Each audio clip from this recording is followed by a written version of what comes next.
Go.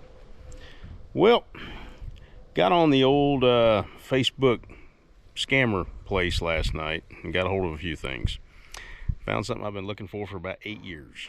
After 2 hours of pressure washing, this thing come out from underneath the grease. It is a Eaton Fuller 6406, but the difference is this one is an FSO. FSO stands for Eaton Fuller Synchronized Overdrive Transmission. It's a 6-speed manual, whereas FS, Eaton Fuller Synchronized non-overdrive, 6th gear is 1-to-1. So I've gone through a couple of the NV4500s in old green, and I've been looking for one of these things for a long time.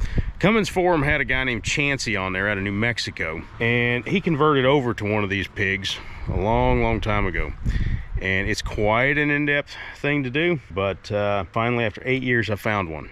Guy wanted $300 for this one. It's a core. He wanted another $200 for the PTO. Now the PTO, that was a score. PTO is an electronic push button PTO, as in you got a button on the dash that goes clink and in you go.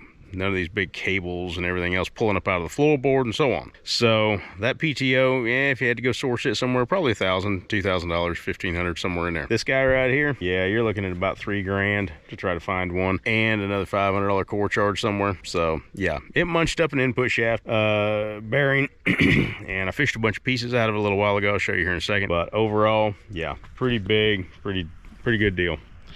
So after 2 hours of pressure washing, finally came to life.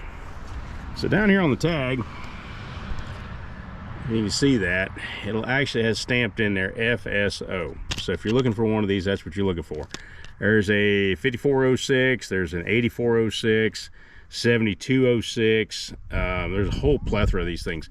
What you're looking for is that 6406. That last digit is the actual number of gears, the speeds. So the 6406 and the 8406 are the two that came with the overdrive feature. So if you're looking for them, make sure you got that FSO on there. If you don't have that FSO, sure, you can go in and buy all the individual gears and change them out, but it's a lot of wasted money and wasted time. Keep looking, you'll find an actual FSO somewhere. So yeah, these things are an absolute hoss.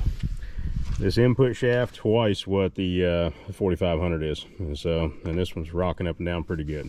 But yeah, all right, this thing will go underneath the bench, and we'll find a bell housing for it and a few other things. You're looking probably for an SAE2 or SAE3 bell housing and flywheel and bell housing adapter off the back of a Cummins.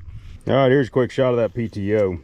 So as you can see, it's electronically activated. This thing originally came off a rollback is what was in, and the guy replaced it with a FS transmission, so non-overdrive. Rollback, going local shots, that's probably not a bad thing. Here's some of the metal I dug out of it. Some of these pieces are kind of interesting here, so I'm kind of wondering what's in there that got munched up. So it could actually be part of a synchronizer collar or something of that nature. That one says Eaton, Brazil. That looks expensive. So anyways, might be a year or two before we get into it, but there's a teaser for later.